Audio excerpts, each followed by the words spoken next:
أهل بيته الطيبين الطاهرين المعصومين المظلومين ولعنة الله على أعدائهم أجمعين من يوم عداوتهم إلى قيام يوم الدين. أما بعد فقد قال الله سبحانه وتعالى في القرآن المجيد: بسم الله الرحمن الرحيم.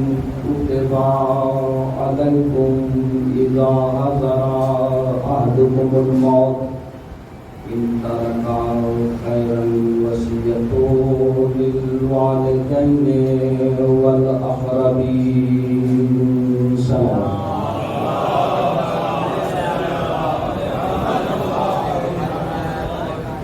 برادران عزیز و برادران مومنین، مسلسل اس آیت کے گرامی قدر کے ذریعے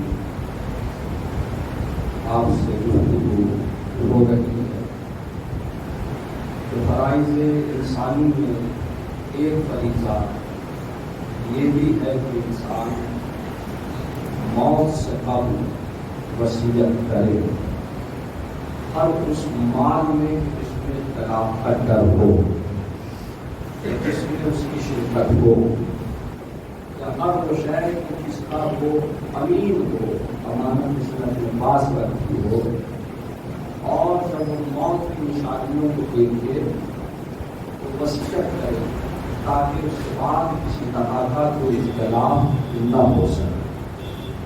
اب چونکہ قرآن میں ایک مرد مومن کے لیے کہا کہ وصیت کرو، تو ظاہر ہے کہ جو مبدل اسلام اور مانوی اسلام تھا وہ وصیت کرے گا، اور مسلمانوں کی معتبر کتابوں نے اس واقعے کو لکھا کہ انہوں نے نہ یہ کہ وصیت کی بلکہ وصیت کو تحقیق کرنے کا اہتمام کرنا چاہا، مگر ایسا نہ ہو سکا۔ صلوات پڑھنے سے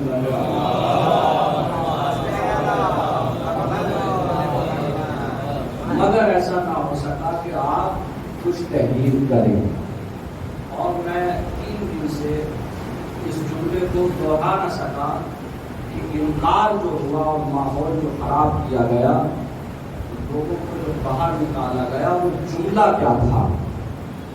رسول اللہ نے کہا کہ مجھے کاغذ اور قلم دو تاکہ میں کچھ تحریر کر دوں۔ شاید ایک وجہ یہ بھی ہو سکتی ہے کہ وفات رسول کے بعد اللہ کے نبی پر ایک تہمت یہ بھی لگائی گئی کہ وہ پڑھے لکھے نہ تھے، اور اس کے معنی یہ دیے گئے امی۔ قرآن مجید نے آپ کو امی کہا۔ امی کے لغت کے معنی یہ بھی لکھے ہیں وہ انسان جس نے کسی سے نہ پڑھا ہو، وہ امی ہے۔ یہ معنی غلط نہیں ہے، لغت صحیح کہتی ہے وہ انسان جس نے کسی سے نہ پڑھا ہو۔ سمجھا مسلمان نے غلط ہے کہ جس نے کسی سے نہ پڑھا اسے جاہل کہا جاتا ہے۔ یہ مسلمان غلط سمجھ کے بیٹھ گئے۔ یہ حقیقت ہے کہ وہ امی اسی معنی میں تھے کہ انہوں نے کسی سے نہیں پڑھا، اس لیے کہ وہ کیا پڑھتے، وہ تو زمانے کو پڑھانے کے لیے آئے تھے، پڑھ نہیں سکتے۔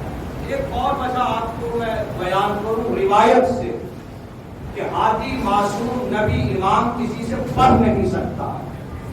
اس کی ایک وجہ یہ ہے، اور میں اکثر یہ چاہتا ہوں کہ مجلس میں یا تو آیت قرآنی یا روایت معصوم سے ہی کلام ہونا چاہیے، ورنہ حق کی مجلس ادا نہیں ہوتی۔ آپ مجلس کہہ سکتے ہیں اپنے نظریات پیش کرنا، واقعات سنا دینا، تفریح و مزاح کر دینا، مجلس کہلائے گی، مگر وہ مجلس عزا نہیں کہلا سکتی۔ وہ فرش کو بچھ جاتا ہے، لوگ آ کر بیٹھ جاتے ہیں، وہ فرش کہلاتا ہے، مگر وہ فرش عزا نہیں کہلاتا۔ فرش کربلا سے پہلے بھی بچھا، کربلا کے بعد بھی بچھا، مجلس کربلا سے پہلے بھی منعقد ہوئی، کربلا کے بعد بھی ہوئی، مگر جو کربلا سے پہلے ہوتی تھی اسے صرف مجلس کہا جاتا تھا، مجلس عزا نہیں کہا جاتا تھا۔ جو فرش کربلا سے پہلے بچھتا تھا وہ فرش صرف فرش تھا، فرش عزا نہ تھا۔ مجلس تو تھی کربلا سے پہلے. اس کی دلیل یہ ہے کہ اگر مجلس نہ ہوتی تو اللہ کا نبی یہ نہ کہتا زینوا مجالسکم بذکر علی بن ابی طالب. اس کا مطلب مجلس تو تھی کہ جسے زینت دے دی ہے مولا کے ذکر سے، مگر وہ مجلس عزا نہ تھی. فرض تو تھا کہ لوگ آ کر بیٹھ جایا کرتے تھے. امام صادق علیہ السلام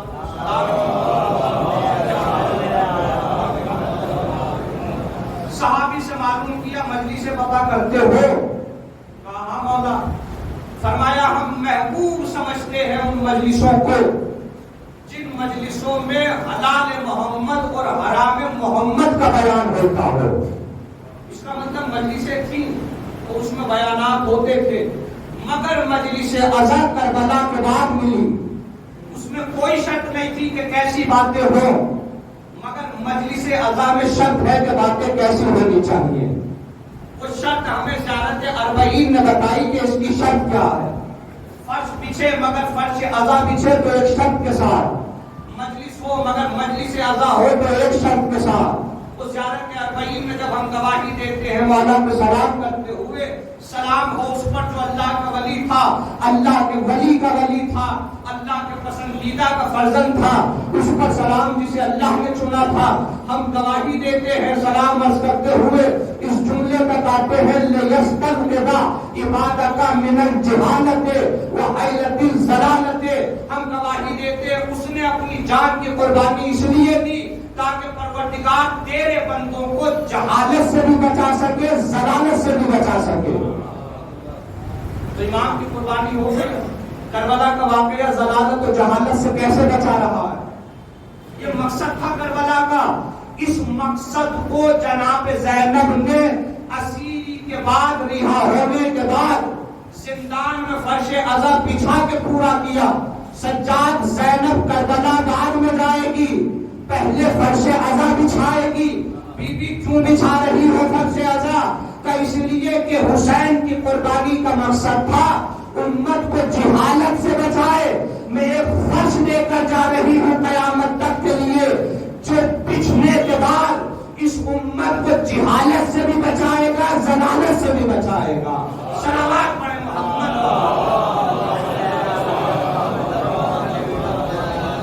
لہذا کلام معصوم کے علاوہ اور آیت قرآنی کے علاوہ اگر باتیں نہ ہوں مجلس میں تو حق کے مجلس ادا ہو جاتا. ایک لفظ بولا گیا رسول اللہ کی امی ہے، کسی سے نہیں پڑھے.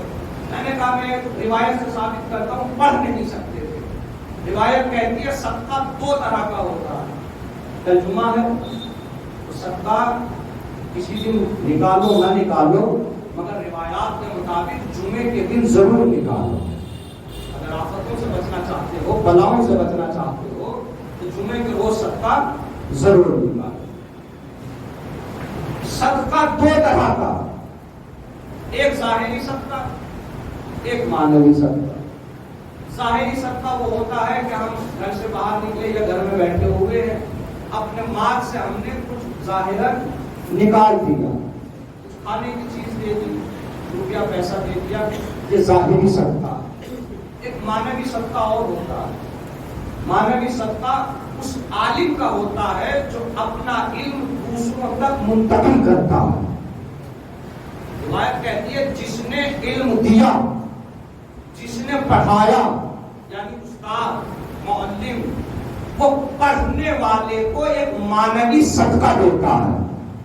جو ظاہری صدقہ کا ثواب وہی معنوی صدقے کا ثواب ہے. اس کا مطلب صدقہ دو طرح کا ہو گیا، ایک ظاہری صدقہ، ایک معنوی صدقہ. پڑھانے والا اپنا معنوی صدقہ پڑھنے والے کو دیتا ہے.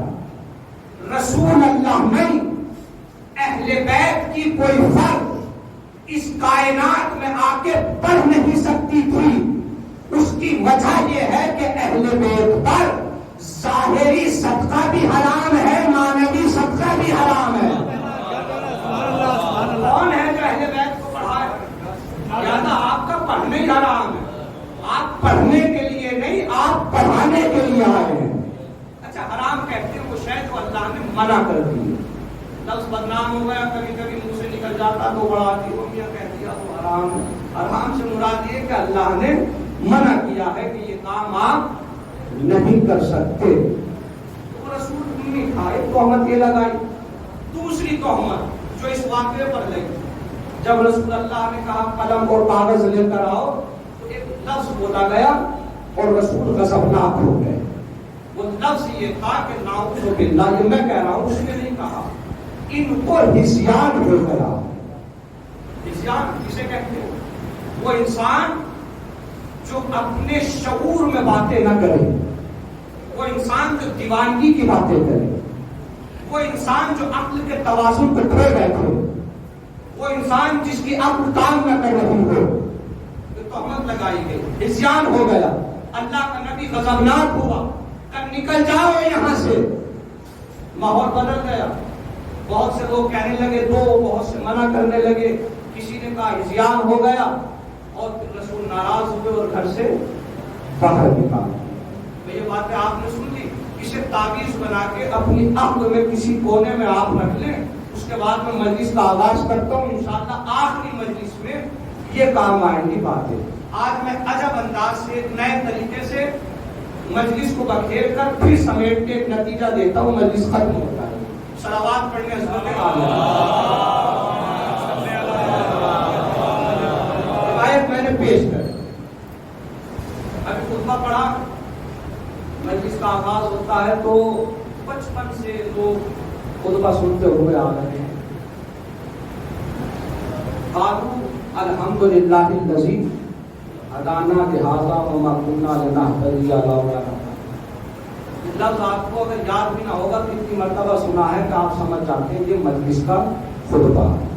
اصل میں یہ قرآن مجید کی آیت ہے سورہ اعراف کی، اور یہ آیت جنتی لوگوں کی پہچان بتا رہی ہے. جنتی ہے کون؟ تو آیت کہتی جنتی وہ افراد ہیں جو اس وقت کہیں گے میدان قیامت میں الحمدللہ. قالو، سب کہیں گے، ایک نہیں سب کہیں گے الحمدللہ. اللہ کا لاکھ لاکھ شکر ہے کہ اس نے ہمیں ہدایت کی. اگر وہ ہدایت نہ کرتا تو ہم یہاں تک نہ پہنچتے. اور اسی کی طرف سے سارے رسول آئے تھے. اور بھی آیت آگے بڑھ جاتی ہے. اس سے پہلے خدا جہنمیوں کی علامتیں بتا رہا تھا، مگر بس میں اسی لفظ پر رکنا چاہتا ہوں کہ کچھ افراد ایسے ہیں قرآن کی نگاہ میں جو کہیں گے قالو الحمدللہ. ہم قرآن کی تلاوت کرتے ہیں اور تیزی سے گزر جاتے ہیں. آپ نے غور کیا قرآن میرا قالو سب کہیں گے، قالا ایک کہے گا، قالو سب کہیں گے. کیا کہیں گے؟ الحمدللہ. اس کا مطلب کہنے والے زیادہ، جو بات کہیں گے وہ ایک ہے. تو یہی میں آپ کو روکنا بھی چاہتا ہوں. کیا یہ ممکن ہے کہ سب مل کر کسی ایک بات کو کہیں؟ سننا آسان، میرا پڑھنا آسان، مگر تجربہ کرنا اپنی زندگی میں. دو سگے بھائی ہو کر بھی کبھی ایک شے پر متفق نہیں ہوتے. دونوں سگے بھائی، خون ایک، باپ ایک، ماں ایک، تربیت ایک، پرورش ایک. اس کے بعد دونوں کے نظریے الگ الگ، دونوں کی رائے الگ الگ، دونوں کے اقوال الگ الگ. قرآن کہہ رہا یہ ایسے ہیں جو سب متحد ہیں، ایک ساتھ کہیں گے الحمدللہ. جہاں نظریے ایک ہو جائیں، عام انسانوں میں نہیں ہوتے، دو سگے بھائیوں میں نہیں ہوتے نظریے، دوستوں میں نہیں ہوتے نظریے، مگر جہاں دو سگے بھائیوں کے یا دو فردوں کے نظریے ایک ہو جائیں، اسلام کی روح سے ان کا معصوم ہونا ضروری ہے. اس کے علاوہ نظریے دونوں کے ایک نہیں ہوتے. یہ واحد حدیث ہے جو دلالت کرتی ہے اس بات پر اولنا محمد، اوسطنا محمد، آخرنا محمد. سب کا معصوم ہونا ضروری اگر نظریہ ایک ہو جائے. اور پیش کر دوں دلیل تاکہ بچوں کی سمجھ میں آ جائے. عید کا دن تھا، جناب حسنین نے رسول اللہ سے کہا نانا جان سب لوگ اپنی اپنی سواریوں پر جا رہے ہیں، ہم بھی چاہتے ہیں کہ ہم بھی سواری پر جائیں. رسول اللہ نے نہ کسی اونٹ کا انتظام کیا نہ کسی ناقے کا انتظام کیا، دونوں شہزادوں کو اپنے کاندھے پر بٹھا لیا. شہزادوں نے کہا کہ آپ نے کاندھوں پر بٹھا لیا، ہاتھوں میں ان کے مہار ہے، کہا آپ بھی تھامو، 100 ان کے ہاتھ میں 100 ان کے ہاتھ میں۔ تو تاریخ میں تلاش کرتا رہا، روایتوں میں ڈھونڈتا رہا، مخالف بھی لکھ دے کہ حسن کہہ رہے ہو نانا ادھر چلو اور حسین کہہ رہے ہو نانا ادھر چلو، تاریخ متفق ہے، دونوں نواسے میں سے کسی نے کوئی اختلاف کی بات نہیں کی۔ اس کا مطلب حسنین عید کے ہنگام پر سواری کی ضد نہیں کر رہے تھے، بلکہ لوگوں کو اپنی سیرت بتا رہے تھے۔ بچپنے میں بھی ہم دونوں بھائیوں کے نظریے ایک ہیں، اقوال ایک ہیں۔ صلوات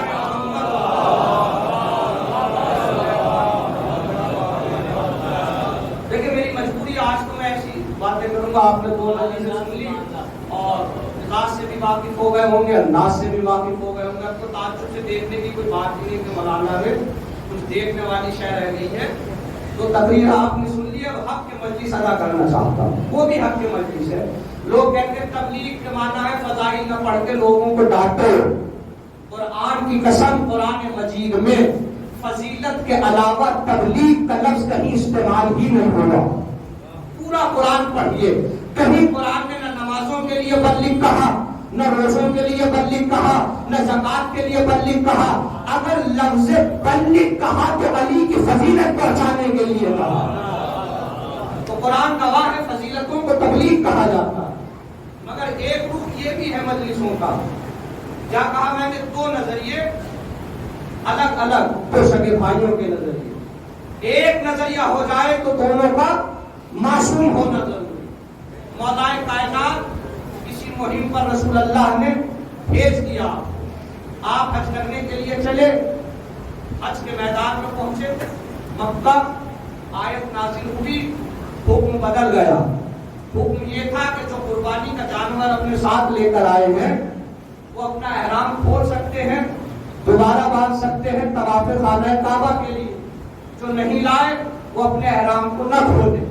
مولا موجود نہیں تھے، آیت نازل ہو گئی، رسول اللہ نے حکم سنا دیا، مسلمانوں کو پتہ چل گیا احرام ایک ہی میدان میں بن رہے تھے مگر 2 نیتوں سے بن رہے تھے۔ بعض صحابی جو قربانی کا جانور ساتھ لائے تھے اس نیت سے باندھ رہے تھے کہ کھول لیں گے احرام، جو نہیں لائے تھے اس نیت سے باندھ لیں گے، ساتھ نہیں کھول سکتے، 2 نیتوں سے احرام بندھا۔ میرا مولا رسول کی خدمت میں آیا، احرام باندھا، رسول نے پوچھا یا علی کس نیت سے احرام باندھا؟ نہ آیت سنائی نہ حکم سنایا، تو بتانا چاہیے تھا پچھلا حکم، مگر علی نے کہا اس نیت سے احرام باندھا جس نیت سے اللہ کے نبی نے احرام باندھا۔ نبی لائے تھے اپنے ساتھ جانور قربانی کا، سینے سے لگا کے کہا یا علی جو میں دیکھتا ہوں وہ تم دیکھتے ہو، جو میں سنتا ہوں وہ تم سنتے ہو۔ رسول اور علی کا نظریہ ایک، اس لیے کہہ رہا ہوں کہ معصوم ہونا ضروری، معصوموں کے علاوہ نظریہ ایک مقام پر ایک ہو جاتا ہے۔ وہ کون سا مقام ہے؟ میرے مولا کا صحابی ہے اسبغ بن نباتہ، مولا کائنات کا صحابی، اور کیسا صحابی؟ صحابی نہیں، لشکر کا سربراہ ہے۔ کون سا لشکر؟ مولا کا ایک لشکر ہے، تاریخ میں 5000 سے 13000 تک کی تعداد بیان کی ہے اس لشکر کی۔ یہ وہ لشکر ہے کہ جو فدائین میں سے ہے، جس نے قسمیں کھائی ہیں یا علی سر تو کٹ سکتا ہے مگر بیعت نہیں ٹوٹ سکتی، یعنی جو خلاف علی کو سننا پسند ہی نہیں کرتے۔ ان کے سربراہ کا نام ہے اسبغ بن نباتہ، موجود ہے مولا کائنات کی خدمت میں جب علی کی آخری شب ہے، اور بھی صحابی آئے ہوئے ہیں۔ میرا مولا وقت وفات بتا رہا ہے ایک ایک صحابی کو، نیشم تمہیں تار پہ چڑھا دیا جائے گا، ایک ایک صحابی کو بتا رہے ہیں تمہیں قتل کر دیا جائے گا ہماری محبت میں، تمہارے گلوں کو کاٹ دیا جائے گا میری محبت میں۔ علی اجازت دیتا ہے اگر دشمن تمہاری جان لینے پر تم جائیں، علی کی طرف سے اجازت ہے تقیہ کر لینا، علی کا تبرہ کر دینا، مگر خیال رہے علی کو کافر نہ کہنا، اس لیے کہ پلک جھپکنے کے برابر بھی علی نے زندگی میں کبھی کفر نہیں کیا ہے۔ جانتے ہو سب نے کیا کہا؟ تبرہ تو بہت دور کی بات، خلاف سننا تو بہت دور کی بات، تاریخ کہتی ہے تلواریں نکال کے گردن پر رکھ لی، یا علی یہ گردنیں کٹ تو سکتی ہیں مگر آپ کی پایت نہیں ٹوٹ سکتی، یا علی ہم مر تو سکتے ہیں مگر آپ سے مگردانی نہیں کر سکتے، یا علی 70 مرتبہ مار مار کے زندہ کیا جائے، آپ کی دشمنی کا اظہار کرایا جائے، موت گوارا ہے مگر دشمنی گوارا نہیں۔ میں نے کہا معصوم کا نظریہ ایک ہوتا ہے مگر تاریخ نے بتایا جن دلوں میں علی کی محبت آ جائے ان لوگوں کا نظریہ بھی ایک ہو جایا کرتا ہے۔ اب اگر کسی معاشرے میں اختلاف اور جھگڑا دیکھو تو سمجھ جانا یا تو اختلاف غلط ہے یا ان کے دلوں میں علی کی محبت نہیں آئی ہے۔ صلوات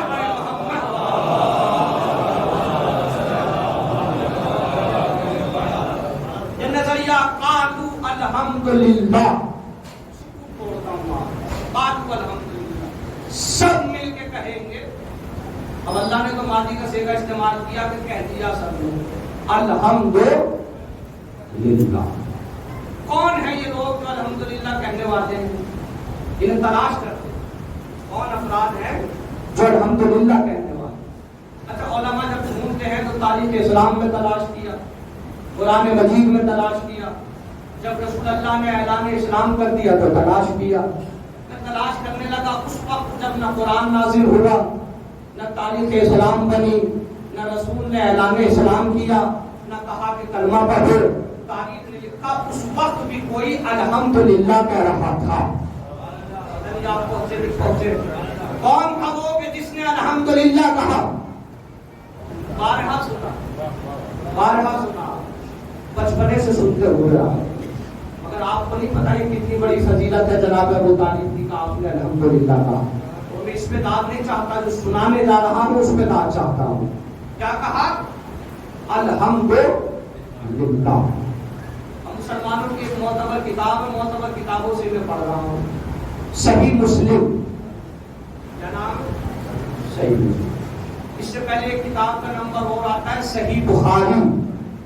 اس میں ایک روایت آئی جب آپ موت کی ہچکی لینے والے تھے تو رسول اللہ آپ کے قریب گئے۔ امام بخاری لکھتے ہیں اپنی کتاب بخاری میں، آپ قریب گئے اور کہا کہ چچا جان لا الہ الا اللہ کہو۔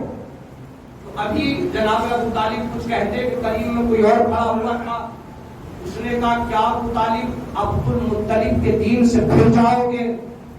لکھ رہے امام بخاری۔ اس کا مطلب یہ حدیث دلالت کر رہی ہے کہ جناب ابو طالب نے بھی نہیں پڑھا اور جناب عبد المطلب نے بھی نہیں پڑھا، بزرگوں تک بات آ گئی روایت۔ جب کبھی اس روایت کو سنو، اس کتاب کا نام سنو، تو ایک حدیث سناتا ہوں آپ کو، وہ سنا دیا کرو کہ کیا اس کتاب کی بات کر رہے ہو جس میں یہ حدیث ہے؟ صلوات پڑھو تو میں اس میں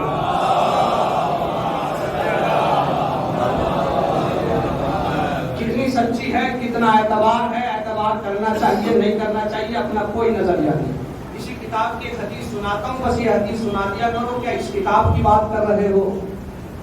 اس کتاب میں ایک حدیث آئی، راوی کہتا ہے میں راستے سے جا رہا تھا۔ کہاں سے جا رہا تھا؟ راستے سے گزر رہا تھا، میں نے دیکھا کہ ایک بندریا نے زنا کر لیا۔ صحیح بخاری کی روایت ہے، میں نے دیکھا ایک بندریا نے زنا کر لیا۔ اچھا اس کے قریب میں بندر بیٹھا ہوا تھا، ایسی عورت جس کی شادی ہو چکی ہو اس کو محسنہ کہا جاتا ہے۔ کیا؟ محسنہ۔ اگر ایسی خاتون جو محسنہ ہو زنا کر لے تو اسلام میں اس کا کیا حکم ہے؟ اسے سنسار کرو، پتھر برساؤ، یہ حکم ہے اسلام کا۔ اس کی حد کیا ہے؟ محسنہ اگر زنا کرتی ہے اس پر پتھر برساؤ۔ راوی کہتا میں راستے سے گزر رہا تھا، میں نے دیکھا کہ اس نے زنا کر لیا، میں کھڑا دیکھ رہا تھا کہ اتنے میں بندر چلایا، دوسرے بہت سے بندر آئے اور انہوں نے اٹھا کے اس بندریا کو پتھر مارنا شروع کیے۔ کیا کر رہے تھے؟ سنسار کر رہے تھے۔ راوی کہتا جب ہم نے دیکھا اسلام کی حد جاری ہو رہی ہے تو ہم نے بھی اٹھا کے ایک پتھر بندریا کے دے مارا۔ اب میں آپ سے پوچھنا یہ چاہتا ہوں، معتبر کتاب میں یہ حدیث آئی ہے، کیا یہ حکم انسانوں کے علاوہ جانوروں میں بھی پایا جاتا ہے؟ یا جانوروں میں عقد ہوتے ہیں؟ کیا جانوروں میں نکاح ہوتے ہیں؟ کیا جانوروں میں طلاق ہوا کرتی ہے؟ یہ روایت اس کتاب میں آئی کہ کہاں تک صحیح ہے وہ آپ غور و فکر کرتے رہنا، مگر جب کبھی تذکرہ آئے کہ صحیح بخاری نے لکھا کہ جناب ابو طالب نے کلمہ نہ پڑھا تو یہ حدیث سنا دینا۔ کیا اسی کتاب کی بات کر رہے ہو جس میں بندروں کے زنا کی باتیں اور سنسار کی باتیں لکھی ہوئی ہیں؟ لکھ دیا۔ اب اس سے دوسرے نمبر کی کتاب ہے صحیح مسلم، اس کی روایت سنیے اور اس کے بعد اسلام کے حکم پر کبھی بحث ہی مت کرنا۔ امام مسلم اپنی کتاب مسلم میں تحریر کرتے ہیں من ماتا وہو یعلم انہ لا الہ الا اللہ دخل الجنۃ، جو انسان مر جائے یہ علم رکھتا ہوا کہ اللہ کے سوا کوئی معبود نہیں، کہاں جائے گا؟ جنت۔ پھر وہ ہوگا آپ کے فیصلہ جنت میں جائے گا۔ صحیح مسلم میں امام مسلم نے لکھا، اگر لکھتے کہ مر جائے اس علم کے ساتھ کہ اللہ کے سوا کوئی معبود نہیں، بخشا جائے گا، تو بات الگ تھی، اعمال قبول، یہ بات الگ تھی۔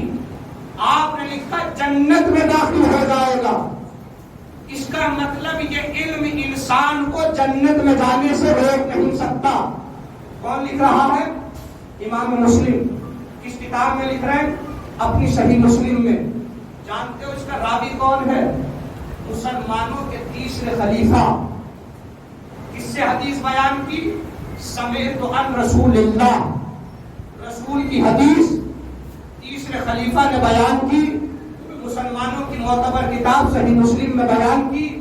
امام مسلم نے لکھا جو انسان مر جائے جانتا ہو لا الہ الا اللہ جائے گا جنت میں۔ میں نے کہا امام مسلم کہتا ہو لا الہ الا اللہ، پڑھتا ہو لا الہ الا اللہ کا نہیں، وہ ہوگا یعلم، حالت یہ ہو کہ علم میں ہو، اس کی نالج میں ہو، جانتا ہو کہ لا الہ الا اللہ۔ میں نے کہا کتاب بھی معتبر، راوی بھی معتبر، محدث بھی معتبر، کتاب بھی باسند، امام بھی امام مسلم۔ جب طے ہو گیا 72 فرقوں میں کہ مرنے والا اگر اس علم پر مر جائے کہ اللہ کے سوا کوئی معبود نہیں، کہنا شرط نہیں، تو بحث کیوں کرتے ہو کہ علی کا باپ مرنے سے پہلے لا الہ الا اللہ کہہ رہا تھا یا نہیں کہہ رہا تھا؟ یہ پوچھو نا کہ ابو طالب جانتے تھے کہ اللہ کے سوا کوئی معبود ہے یا نہیں جانتے تھے؟ صلوات پڑھے محمد۔ علم تھا یا نہیں؟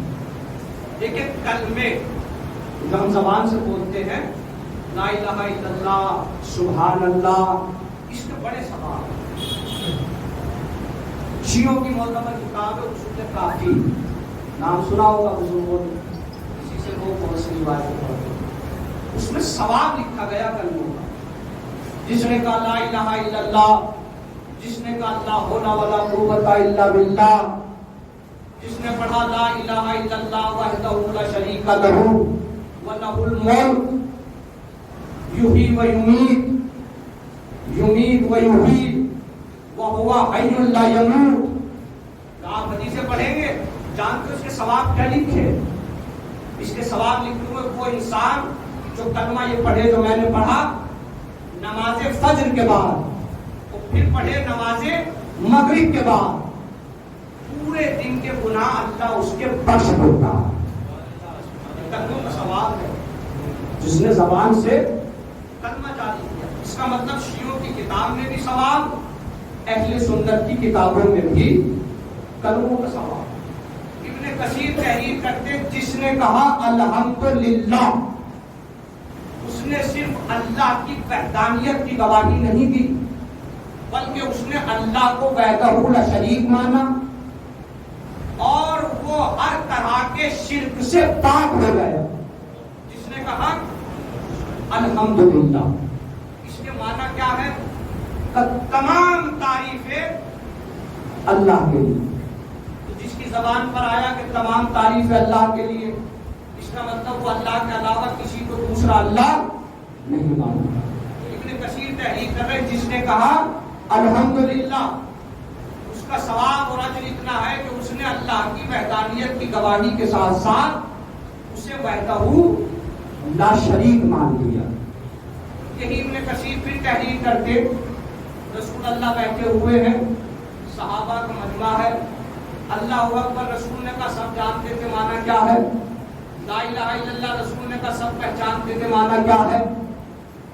پوچھا صحابی نے اے اللہ کے نبی یہ الحمدللہ کے معنی کیا ہے؟ کون پوچھ رہا ہے؟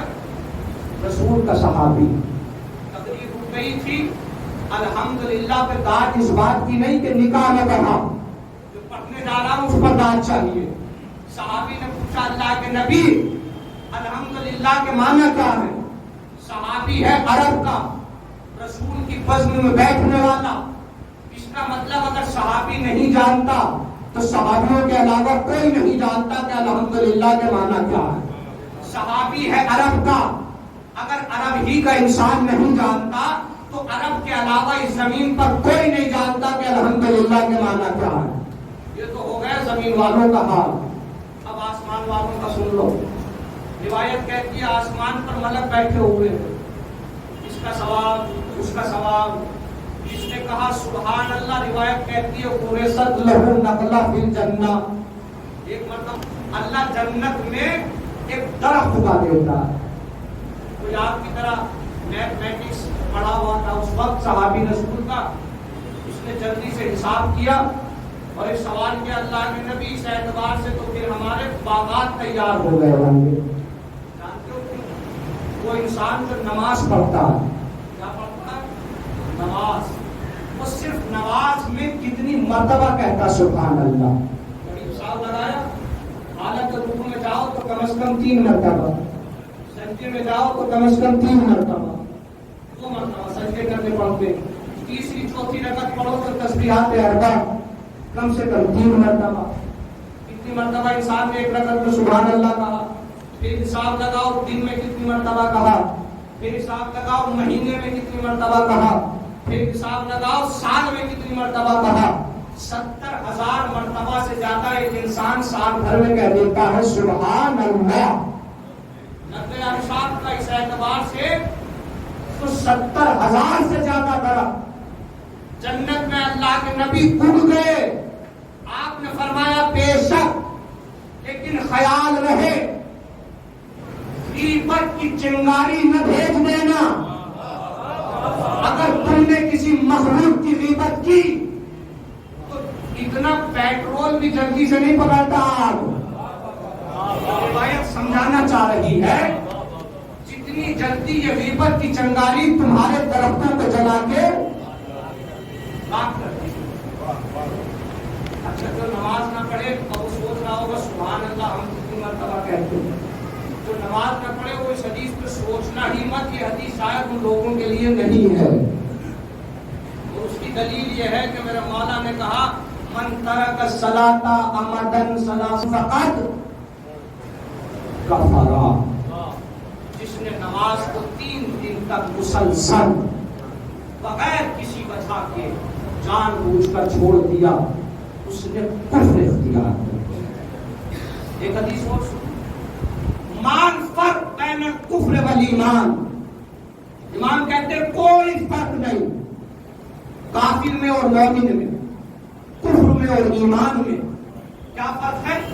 الا الصلاۃ, بس نماز کا فرق. میں واقعی اس حدیث پر غور کرنے لگا, مولانا نے یہ کیا کہا کفر اور ایمان میں کوئی فرق نہیں, فرق ہے بس نماز کا فرق. مومن کون کافر کون, ہم سینہ چوڑا کر کے بتانے لگتے ہیں ہم مومن. دلیل کیا ہے کہ میں یہ فلاں کام کرتا ہوں, دلیل کیا ہے میں فلاں کام کرتا ہوں. کام نہیں گنواؤں گا آپ اعتراض کرنے لگیں گے. مگر نماز کے علاوہ جتنے بھی کام مومن گنواتا ہے امام نے کہا یہ کفر و ایمان کی دلیل ہی نہیں ہے. مومن نہ مجلس سے ثابت ہوگا, مومن نہ تبرک سے ثابت ہوگا, مومن نہ ماتم سے ثابت ہوگا, مومن نہ صلہ رحمی سے ثابت ہوگا, مومن نہ مدد کرنے سے ثابت ہوگا, مومن نہ خیرات دینے سے ثابت ہوگا, مومن نہ فطرہ دینے سے ثابت ہوگا, مومن نہ افطاریاں کھلانے سے ثابت ہوگا. مومن کاہے سے ثابت ہوگا؟ نظریہ میرا نہیں. امام نے کہا کفر اور ایمان کا فرق نماز ہے. جو کہا مولا آپ نے صحیح کہا.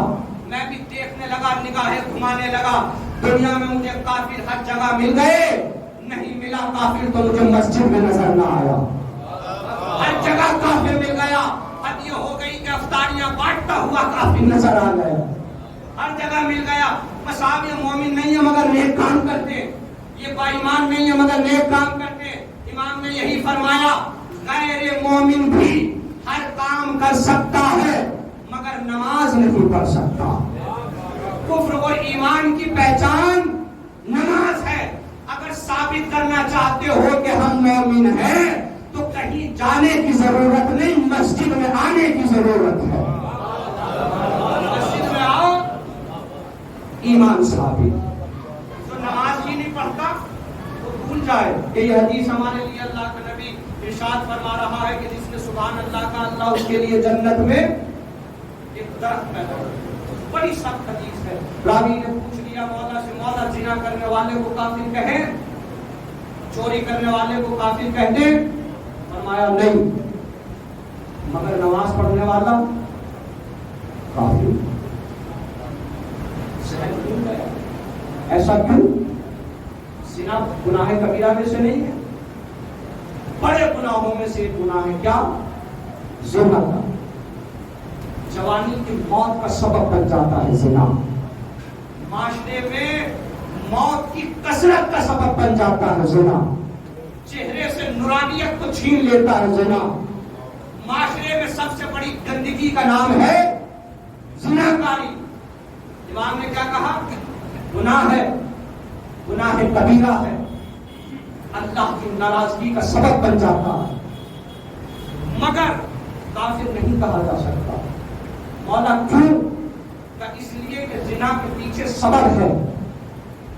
سبب یہ ہے کہ کہیں نہ کہیں زناکار کو لذت ملتی ضرور ہے، جس وجہ سے زنا کر رہا ہے، عقل زائل ہو جاتی ہے جس وجہ سے زنا کر رہا ہے۔ مگر یہ بتاؤ، یہ نمازوں کو چھوڑنے والوں کو کون سی لذت ملتی ہے؟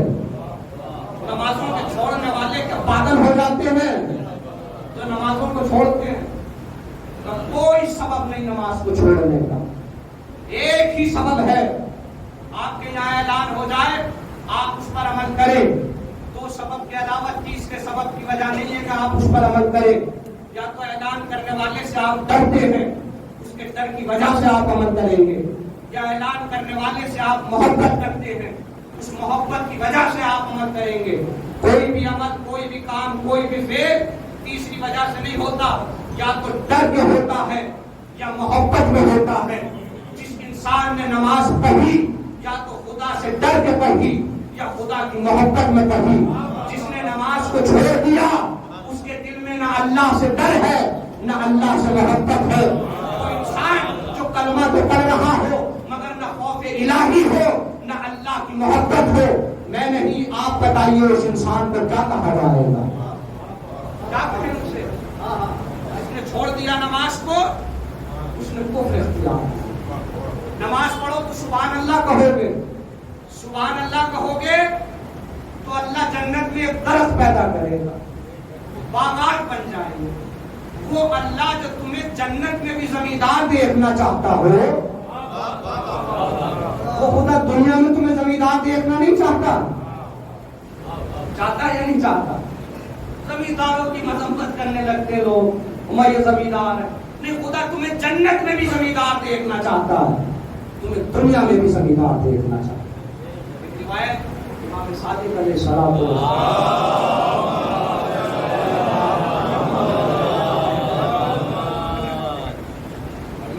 سمجھ میں آئے، امام کہتے ہیں اس کو پلٹا دو ہماری طرف۔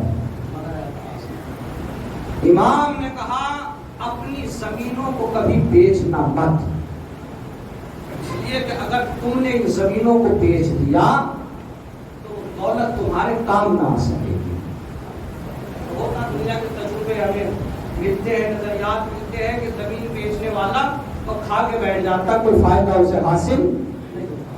ایک وجہ امام نے اور بیان کی، وہ یہ کہا امام نے کہ یہ زمین تمہاری ماں ہے، ماں کے بعد اگر تمہیں اس دنیا میں کوئی پالتی ہے تو وہ یہ زمین ہے۔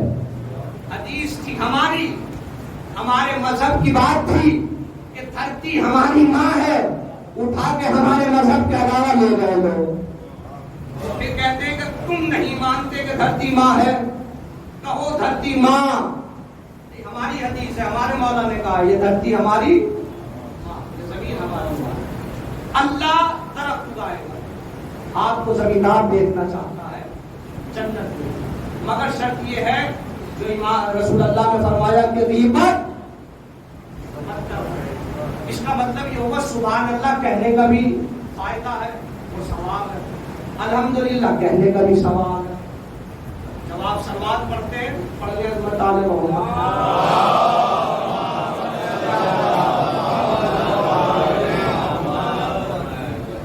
تو روایت یہ کہتی ہے کہ ایک مرتبہ آپ نے صلوات پڑھی، 100 سال تک نہ پڑھی، پھر پڑھے تو ملک کہتا ابھی تو اس صلوات کا ثواب نہ لکھا جا سکا. پھر صلوات پڑھی، اس کا مطلب یہ ہوا کہ ملک لکھتا. نبی پہنچے، وہ روایت آپ نے سنی ہے کہ کیا کر رہا ہے، اتنی انگلیاں اتنے ہاتھ ہیں کا حساب لگا رہا ہے. کوئی حساب ایسا بھی ہے جو اس سے نہیں لگتا، کہا ایک حساب ہے جب آپ کی امت آپ پر درود بھیجے. اس کا مطلب ملک کو پتا ہے کہ کس کلمے کا کتنا ثواب لکھنا ہے. ابن کثیر کہتے ہیں صحابی نے سوال کیا اللہ کے نبی سے کہ الحمدللہ کے معنی کیا ہے. صحابی کا سوال کرنا بتا رہا ہے اس کائنات میں کوئی نہیں جانتا کہ الحمد کے معنی کیا ہے. پھر کہا جاتا ملک نے سوال کیا اللہ سے، پروردگار تیرے بندوں میں سے ایک بندے نے الحمدللہ کہا، ثواب کیا لکھوں؟ آواز قدرت آئی تم نہ لکھو ثواب. ثواب جب ہمارا بندہ ہم سے ملاقات کرے گا ہم اس کلمے کا اجر اسے دے دیں گے. اس کا مطلب یہ ہوا آسمان پر جس کا کام تھا کہ ثواب لکھیے، جب وہی ملک نہیں جانتا کہ ثواب کیا ہے تو پھر آسمان کا کوئی ملک نہیں جانتا کہ الحمدللہ کا ثواب کیا ہے. اب جملہ سنو گے، جناب ابو طالب نے نکاح کے دوران کہا الحمدللہ، رسول کے نکاح میں پڑھا الحمدللہ، اپنے نکاح میں بھی کہا الحمدللہ. کمال یہ نہیں کہ کہا الحمدللہ، کمال یہ ہے یہ جملہ جب رسول کی زبان پر آیا اعلان اسلام ہونے کے بعد تو نہ زمین پر کوئی جانتا تھا کہ اس کے معنی کیا ہے، نہ آسمانوں پر کوئی پہچانتا تھا کہ اس کے معنی کیا ہے. مجھے تاج کو اس جملے پر علی کباب کائنات کا اتنا بڑا عالم تھا، اس جملے کو جانتا تھا جسے نہ زمین کا کوئی جانتا تھا نہ آسمانوں پہ کوئی پہچانتا تھا. صلوات پڑھیں محمد.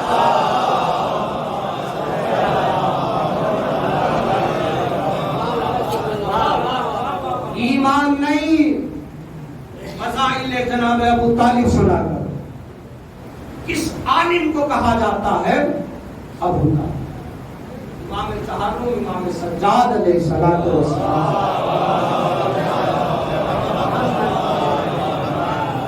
آپ نے کچھ حقوق بیان کیے، والدین کے حقوق، اولاد کے حقوق، جس کتاب میں جمع کر لیے گئے اسے کہا جاتا ہے رسالۃ الحقوق.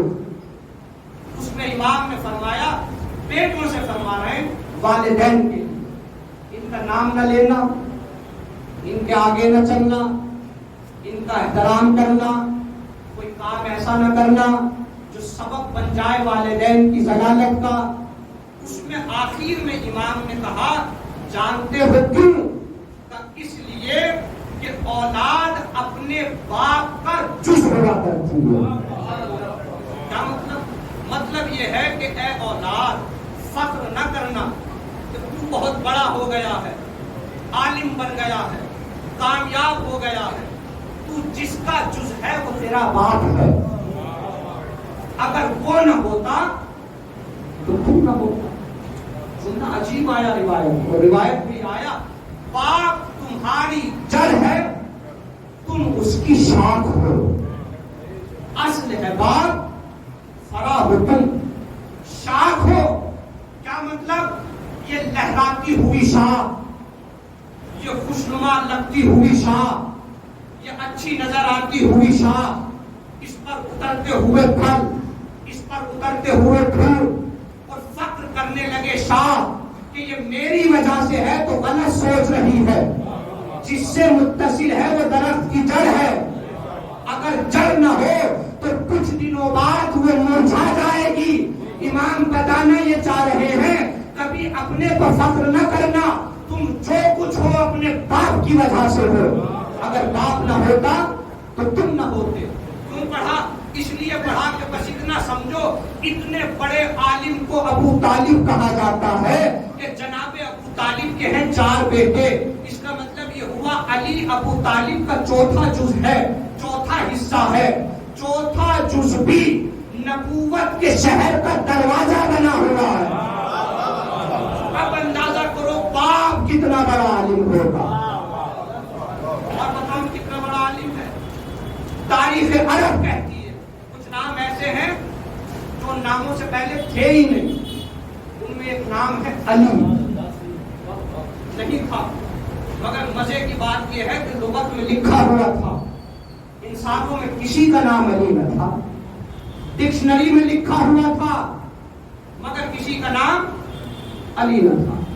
تو حالتوں سے خالی نہیں، یا تو لوگ اس کے معنی کو نہیں جانتے تھے، یا جب کبھی لغت پڑھا کرتے تھے تو اس نام پر پردے ڈل جایا کرتے تھے۔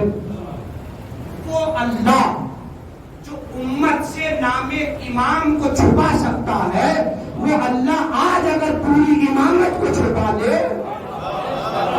تعجب کی بات نہیں ہونی چاہیے۔ علی سے پہلے کسی کا نام علی، مگر جناب ابو طالب نے اپنے بیٹے کا نام علی رکھا۔ انسان نام اس کا رکھتا ہے جس سے محبت کرتا ہے، کتنے ہی اچھے معنی کیوں نہ ہو، اگر محبت نہیں ہوتی تو نام نہیں رکھتا۔ ایک نام بتاؤں میں آپ کو، بیٹا پیدا ہو تو اس کا نام رکھ لینا، شاید آپ مجھے صحیح سالم میں جانے دیں یہاں سے۔ لغت میں ایک نام لکھا صدام، معنی کیا ہے؟ بہادر، غلط ہے معنی تو صحیح ہے۔ میں نے کہا بیٹا پیدا ہو تو نام رکھ لینا صدام۔ مولانا اس سے پہلے کہ ہمیں غصہ آیا آپ یہاں سے تشریف لے جائیں، میں نے کہا لغت تو کہہ رہی ہے کہ معنی صحیح ہے کہ نہ رکھیں گے، مگر آپ اپنی بیٹی کا نام رکھیں گے انما، کوئی معنی ہے کتنا اس کے؟ نام ہی نہیں ہے مگر رکھیں گے۔ میں نے کہا یہ کیوں رکھ رہے ہو جس کے کوئی معنی ہی نہیں؟ کہ ہمیں بڑی محبت ہے، یہ لفظ قرآن کی آیتوں میں آیا ہے، یہ لفظ آیت تطہیر میں آیا ہے، ہم رکھیں گے۔ نام رکھتے ہیں بچی کا ابیہا، معنی کیا ہے؟ اس کا باپ، ابیہا کے معنی اس کا باپ، مگر آپ مانا بغیر دیکھے نام رکھیں گے۔ کیوں رکھ رہے ہو؟ کہ اس لیے کہ یہ شہزادی کی فضیلت میں لفظ آیا ہے، اس کا مطلب یہ ہوا انسان جس سے محبت کرتا ہے اس کے نام کو رکھتا ہے، چاہے معنی ہو یا معنی نہ ہو۔ جس سے نفرت کرتا ہے اس کے نام کو نہیں رکھتا، چاہے کتنے خوبصورت معنی کیوں نہ ہو۔ ابو طالب نے عرب کی سرزمین پر سب سے پہلے اپنے بیٹے کا نام علی رکھا۔ لغت نے کہا علی کا نام کسی انسان کا نہ تھا، اگر تھا تو وحدہ لا شریک خدا کا نام تھا۔ کتنی محبت تھی ابو طالب کو اللہ سے کہ اپنے بیٹے کا نام علی رکھ کے بتایا میرے پروردگار تیرے نام پہ اپنے بیٹے کا نام علی رکھو۔ صلوات پڑھے محمد۔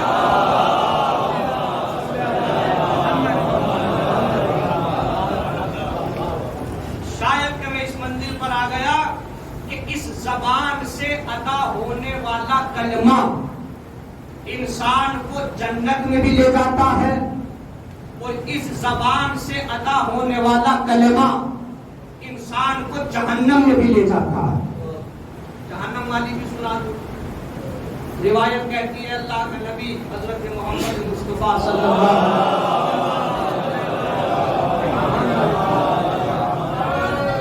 آپ نے ارشاد فرمایا انسان کا کوئی گناہ نہ ہو مگر اس انسان نے کسی انسان پر تہمت لگائی ہو۔ کیا لگائی ہو؟ تہمت۔ ایک ہوتی ہے غیبت، ایک ہوتی ہے تہمت۔ غیبت تو اسے کہا جاتا ہے جو برائی انسان میں پائی جاتی ہے۔ پھر آپ مجھ سے آ کے بتا دیں مولانا یہ پیتے ہیں، وہ واقعی پیتے ہیں، یہ کیا ہے؟ غیبت، یہ جلاتی ہے تمہارے جنت کے باغات۔ اگر تہمت کسے کہتے ہیں؟ ایک شریف انسان پر آپ نے تہمت لگا دی، پھر اس نے انجام نہیں دیا، وہ کام اس نے نہیں کیا، آپ نے اس پر تہمت لگا دی، وہ عیب اس کے اندر نہیں تھا، آپ نے اس پر تہمت لگا دی۔ اللہ کے نبی نے کہا تہمت لگانے والوں کو خدا جہنم میں بھیجے گا اور کہے گا بس اس تہمت کو ثابت کرو جو تم نے دنیا میں لگائی تھی، جہنم سے باہر نکل آؤ۔ کیا حدیث ہے؟ نماز قبول، روزہ قبول، حج قبول، زکات قبول، اعمال قبول، اسلام قبول، عقیدہ قبول۔ انسان نے بس زبان سے اس نے کسی پر تہمت لگائی، نہیں کہتا کہ تمہاری جہنم بن رہی ہے یا تمہیں جہنم میں رہنا ہے، نہیں رہو گے جہنم میں، بس ثابت کرے اس تہمت کو اور جہنم سے نکل کے جنت میں چلے جاؤ۔ سن لیا آپ نے روایت؟ اس کا مطلب تہمت لگانے والا جہنم میں، اچھا کلمہ کہنے والا جنت میں، برا کلمہ کہنے والا جہنم میں جائے گا۔ اس زبان، چلتی ہوئی زبان انسان کو اجر دلاتی ہے، یہ چلتی ہوئی زبان انسان کو جہنم میں پہنچا دیتی ہے۔ میں چلا تھا مجلس کے آغاز سے، لاؤ مجھے کاغذ اور قلم دے دو، میں کچھ تحریر کر دوں۔ کسی نے کہا ہجیان تک رہے ہو، ساری کائنات کے انسان جمع ہو کر اس کی نمازوں کا تذکرہ کرتے رہے، اس کے روزوں کا ذکر کرتے رہے، اس کی خیرات گنواتے رہے، اس کا اسلام بتاتے رہے، اس کا عقیدہ ثابت کرتے رہے، اسے سچا انسان بتاتے رہے، اسے نیک انسان بتاتے رہے، مگر اللہ کے نبی کی حدیث ہے جس نے کسی عام انسان پر تہمت لگائی جہنم سے اس وقت تک باہر نہیں نکلے گا جب تک کہ تہمت کو ثابت نہ کر دے۔ مجھے نہ بتاؤ اس کا اسلام کیا تھا، اس نے رسول پر تہمت لگائی ہے، پوری زندگی جہنم سے نہیں نکل سکتا جب تک کہ تہمت کو ثابت نہ کر دے۔ معلوم یہ ہوا حدیث رسول کہہ رہی ہے سارا اسلام صحیح ہو جانے کے بعد بھی وہ انسان جہنم میں زندگی گزارے گا۔ صلوات پڑھیں۔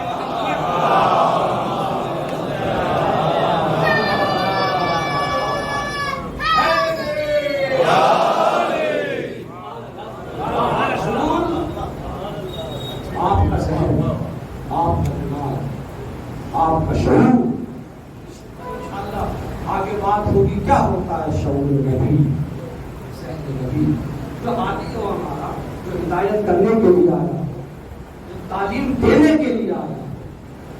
جانتے ہو جناب عبد المطلب کا میں نے ذکر کیا، کسی نے کھڑے ہو کر کہا کہ عبد المطلب کے دین سے پھر جائیں گے۔ عبد المطلب کے وسیع کو ابو طالب کہا جاتا ہے اور رسول اللہ کے وسیع کو علی ابن ابی طالب کہا جاتا ہے۔ ایک سلسلہ ہادیوں کا ہے، ایک سلسلہ وسیعوں کا ہے۔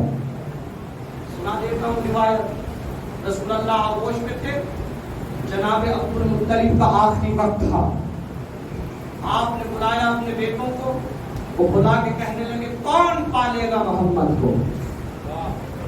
آپ کہہ رہا ہے ہر بیٹا آگے بڑھا، ابو لہب بھی آگے بڑھا تو کہا نہ تو نہ پالنا، میری زبان ٹھیک نہیں ہے، مجھے اذیت ہوگی اگر تو نے بداخلاقی کی۔ کوئی بیٹا آگے بڑھا تو کہا نہ تم نہ پالنا، تمہیں اللہ نے ماشاءاللہ سے اولاد پر کثرت دی ہے، میرا یہ پوتا یتیم ہے، اگر تم نے محبت نہ دی تو ہمیں اذیت ہوگی۔ روایت کہتی ہے کہ بیٹا بڑھتا تھا آپ منع کرتے جاتے تھے، ابھی جناب ابو طالب نے کہا نہیں تھا کہ لاؤ میں پالوں۔ روایت کہتی ہے رسول نے خود اپنے ہاتھوں کو ابو طالب کی طرح پڑھا کیا۔ اس کا مطلب یہ اختیار، یہ چناؤ، یہ جناب عبد المطلب نے نہیں کیا، جو خود رسول اللہ نے کیا۔ کہتے نبوت سمجھتے ہو کسے کہا جاتا ہے؟ نبی کا ہاتھ۔ تاریخ کہتی ہے جناب موسیٰ جب جناب آسیہ پالا کرتی تھی تو فرعون بھی محبت میں کبھی کبھی اچھا بیٹا ہے، خوبصورت بچہ ہے تو آگوش میں لے لیا کرتا تھا۔ تاریخ میں لکھا جب کبھی لیا اسی وقت تماچا مارا۔ اس کا مطلب نبی یہ برداشت نہیں کرتا کہ کافر کی آغوش میں پرورش پائے، جبکہ مجبور تھے جناب موسیٰ یہاں نہ پلے تو کہاں پلے، یہ قتل کرا دے گا، اس کے باوجود بھی برداشت نہ کیا کہ کافر کی آغوش میں رہوں. کیا میرا نبی موسیٰ سے افضل نہیں ہے؟ کیا جناب موسیٰ کی طرح ہے؟ نہیں، یہ موسیٰ کے بھی نبی ہیں. جب موسیٰ نے برداشت نہ کیا کہ کافر کی آغوش میں بنوں تو میرا نبی کیسے برداشت کر سکتا تھا کہ کافر کی آغوش. جناب عبد المطلب کے وصی کو کہا جاتا ہے جناب اور رسول اللہ کے وصی کو کہا جاتا ہے. جب بات کروں اس کے شعور کی، جس کے خاندان کے بچوں میں وہ شعور ہوتا ہے جو دنیا کے کسی بچوں میں نہیں ہوتا. آئیے تاریخ کربلا گمراہیوں سے نکالے، تاریخ کربلا جہالتوں سے نکالے. آیت کہتی عصر عاشور میرے مولا نے جب صدائے استغاثہ بلند کیا، حل من ناصر ینصرنا، جوان ہو تو کہے لبیک یا حسین، ہم آپ کی مدد کریں. جوان کا شعور ہے. مگر کیا آپ نے نہ سنا وہ 6 مہینے کا بچہ، 6 مہینے کے بچے کے اندر وہ شعور ہوتا ہے کہ کہے لبیک؟ کیا وہ آواز کو سمجھتا ہے؟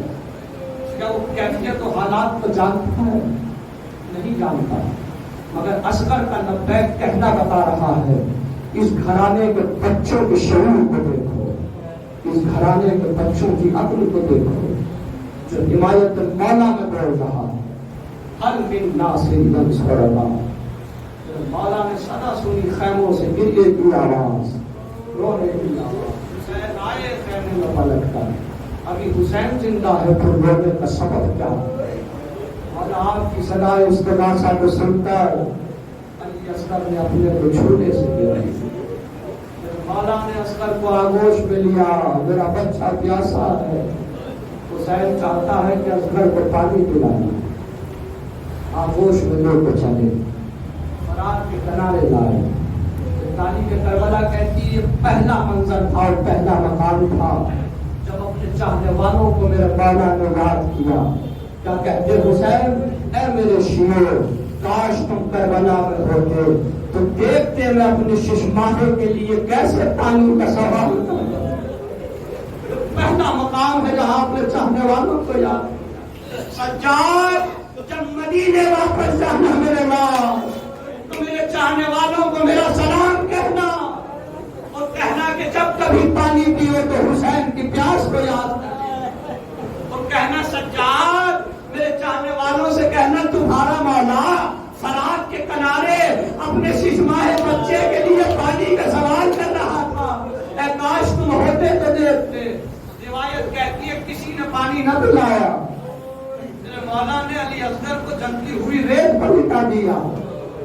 لیتے آپ ریت پر تو پھر روکتا ہوا. کیا آپ نے نہ سنا؟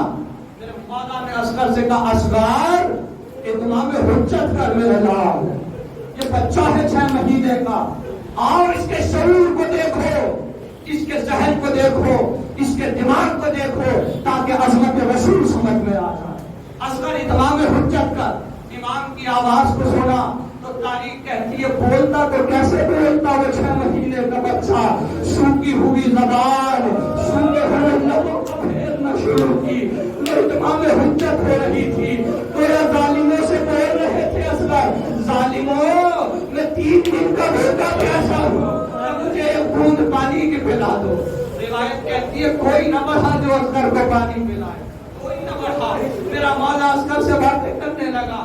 بیٹھ گئے حسین. اصغر کو آغوش میں اٹھا لیا. اے میرے لال یہ تجھے پانی کہاں پلائیں گے؟ اے اصغر یہ تجھے پانی نہ دیں گے. اے اصغر اب رسول خدا کے قریب جا کے پانی پینا. اب تمہاری پیاس کچھ کلام لکھا تاریخ میں یہی کہہ رہے ہوں گے مولا. مگر تاریخ کہتی ہے ابھی باپ اپنے بیٹے سے کلام کر رہا تھا مگر ظالموں نے قیامت خیز ظلم کر دیا. تاریخ میں لکھا ہوئے ملانے کمینے نے تیر چلایا. اس میں نہ ان کی کمان سے تیر نکلا اصغر کے گلے تک پہنچا. میرا مولا کے بچے سے ہم کلام تھا ہونے لگتا ہوا تیر. کتابوں نے ایک روایت نقل کی ہے اور روایت کہتی ہے جب تیر آیا تو اصغر منقلب ہو گیا. اصغر باپ کے ہاتھوں کو پلٹ گیا. اور کرنا تنہائی تنہائی میں بیٹھ کر سوچنا، تیر آئے، آغوش میں بچہ ہو، گلے پر تیر لگے، بچہ کس طرح سے پلٹے گا؟ تیر آگے لگا، بچہ بازو پر آ جائے، پھر روایت کہتی تیر نصب ہو گیا بازو حسین میں، تو بچہ پلٹے گا کیسے؟ کہیں ایسا تو نہیں ہے کہ جب اصغر نے تیر کو محسوس کیا تو یہ سوچ کے کہ کہیں تیر دادا کو نہ لگ جائے، بچہ ہاتھوں پہ اچھل گیا تاکہ باپ کی مدد کرے اصغر، تیر اپنے بدن پہ دے۔ یہ شعور علی اکبر تھا جو حسین کی مدد کے لیے بچہ ہاتھوں پہ اچھلا، روایت کہتی گلے پر تیر لگا، اصغر باپ کے ہاتھوں پر منقلب ہو گیا، میرے مولا نے سینے سے لگایا، مگر کتنی مصیبت کی گھڑی تھی کہ تاریخ کربلا میں لکھا وہ حسین جو تیروں سے بھی قدم پیچھے نہ ہٹا رہے تھے، برستے ہوئے نیزوں میں حسین پیچھے نہ ہٹ رہے تھے، چلتی ہوئی تلواروں سے حسین کے قدم پیچھے، برستے ہوئے تیروں میں حسین آگے بڑھ رہے تھے، مگر اللہ جانے کیا گزر گئی حسین پر، جب علی اصغر کا جنازہ ہاتھوں میں لے کر خیموں کی طرف چلا میرا مولا، تاریخ کہتی کبھی قدم آگے بڑھ رہے تھے، کبھی قدم پیچھے ہٹ رہے تھے، مولا کے صبر نہیں ہوتا، نہیں میرا مولا جواب دے، حسین تو صبر کر گیا، مگر ابھی مارا باپ پوچھے گی اس کی، مولا کے 6 مہینے کا بچہ بھی میدان جنگ میں جاتا ہے، حسین کیا جواب دے گا؟